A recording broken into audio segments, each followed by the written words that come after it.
and Wi-Fi even for a single day. बाली इंडोनेशियामधील लोक भारतीयांना त्यांचे पूर्वज मानतात. नमस्कार, मी उज्ज्वला खांडेकर. आपली सर्वांची ज्ञानयात्रा घेऊन पुन्हा एकदा आम्ही आलो आहोत. जैवविविधतेसाठी प्रसिद्ध असलेला इंडोनेशिया हा जसा वनस्पतींसाठी प्रसिद्ध आहे, तसंच इथले कोरल्स आणि एकंदरीतच सी वर्ल्ड हे फारच वेगळं आहे.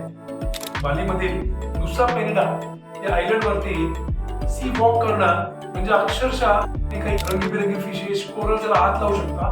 बाली बोटॅनिकल गार्डन हे इंडोनेशियातील सर्वात मोठं बोटॅनिकल गार्डन आहे. As Dr. Kaude said, the world's largest flower is in Bali. Do you want to see the most amazing fire dance based on Ramayan? ज्ञानयात्रेत आमच्या सोबत नवनवीन जागा शोधण्यासाठी आणि त्याच्याबद्दल जाणून घेण्यासाठी येताय ना मग?